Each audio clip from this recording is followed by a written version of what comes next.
মানিক রায় একটু যেটি বলছিলাম যে স্থানীয় সরকার বিশেষ করে ঢাকা দক্ষিণে তিনি স্থানীয় সরকার উপদেষ্টাকে ইঙ্গিত করে ইশরাক হোসেন বলেছেন, আপনার মতো অপরিপক্ক উপদেষ্টারা আমাদের সঙ্গে কথা বলবেন, এটা ভাবাটাও আমাদের জন্য অপমানজনক।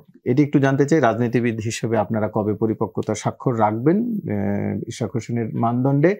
পাশাপাশি আরেকটি বিষয় জানতে চাই, তিনি অভিযোগ করেছেন জন্ম নিবন্ধনে এবং জ্বালানি সরবরাহ করতে স্বাক্ষর করতে নিষেধ করেছেন স্থানীয় সরকার উপদেষ্টা, আবার জ্বালানি সরবরাহ করতেও নিষেধ করেছেন। সেটির ক্ষেত্রে যে জনভোগান্তি হয়, তাহলে সেই জনভোগান্তির দায় কি কেবল ইশরাক হোসেনের একার? দুটি প্রশ্ন জানতে চাই। প্রথমত আমি একটা কথা বলি যে ইশরাক হোসেন আমার মনে হয় আমরা অপরিপক্ক কি উপদেষ্টা অপরিপক্ক সেটা যাই হোক, তিনি নিজে আর একটু পরিপক্কতার যদি উদাহরণ দেন বা পরিপক্কতার প্রমাণ রাখেন তাহলে সেটা মনে হয় বেশি ভালো হবে। কারণ তিনি আসলে যেভাবে জিনিসটা করছেন এটা আসলে আমি যদি মনে করি, আমি যদি ভুল করে না থাকি, এটা খুবই দৃষ্টিকটু এবং এটা একটা অগণতান্ত্রিক উপায় আর কি। এখন মনে করেন আমরা যদি তার বিষয়টা একটু লক্ষ্য করি, তো তিনি যে মামলাটা করেছিলেন সেই মামলাটার মধ্যে কিন্তু আরজিতে যখন তিনি করেন তখন কিন্তু লেখা ছিল না যে এর মাধ্যমে ফল চেঞ্জ করে আমাকে মেয়র হিসেবে ঘোষণা দেন। তার আর্জি কিন্তু এটা ছিল না। তার আর্জি ছিল যে এই নির্বাচনটি অবৈধ, যেহেতু এই নির্বাচন সেটি আদালতে যেহেতু বিচার হয়েছে, আমি সেই প্রসঙ্গে পরের প্রসঙ্গে যদি 5 আগস্টের পরে তিনি কিন্তু এই আর্জি পরিবর্তন করেছেন। সেটি আদালত এক ধরনের রায় দিয়েছে। তাকে কিভাবে আপনার মনে করেন যে মেয়র হবে কি হবে না, এটা সম্পূর্ণ সরকারের বিষয়, এটা সরকারের সিদ্ধান্তের বিষয়। বা মনে করেন আদালত আছে, আদালতের বিষয়। জিপি আদালত মনে করে থাকে যে আদালতের সিদ্ধান্ত মানা হয়নি, ইশরাক হোসেন কিন্তু আরেকবার আদালতের কাছে যেতে পারেন। যেহেতু তিনি জনগণের কাছ থেকে মেয়র হতে চান না, তিনি আদালতের মাধ্যমে মেয়র হতে চান, তাহলে আমার মনে হয় যে তিনি নগর ভবন ছেড়ে আরেকবার আদালতের কাছে যান। তিনি যেই মব নগর ভবনে করছেন সেই মব যদি তারা আদালতে করতে ইচ্ছা করে আদালতে করুক, করার মাধ্যমে যদি তিনি কোনো রায় নিয়ে আসতে পারে। কারণ ফয়সালা তো এখন আদালতকে দিতে হবে, কারণ তার তো সময়ও শেষ, মেয়াদও শেষ। তাহলে কিভাবে হবে এই ফয়সালা? যেহেতু আদালত থেকেই তিনি হতে চান, জনগণের নেতা না হয়ে, তাহলে সেটা তিনি আদালত থেকে নিতে পারেন।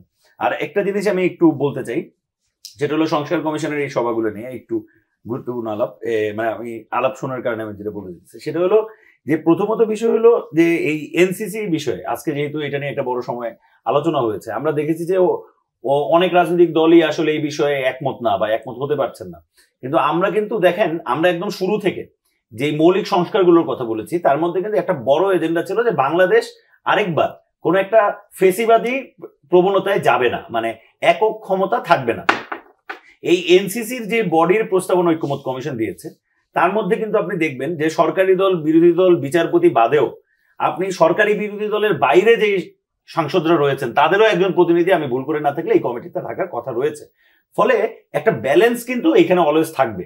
এবং আপনি দেখেন রাষ্ট্র আসলে কিভাবে পরিচালিত হয় বা রাষ্ট্র পরিচালিত হওয়ার বিষয়টা মানে কিরকম হয়। আপনি ওই দিন একজন আমাকে বলছিলেন যে সবাই তো সবকিছু মানবে না, হ্যাঁ এখানে কোনো কিছু ভালো না, মানুষ ভালো না দেখে হয় না। তো মানুষ ভালো করতে হবে আসলে, কিন্তু মানুষ আসলে কিভাবে ভালো হবে? মানুষ তো ভালো হবে কিছু নিয়ম নীতির মাধ্যমেই ভালো হবে।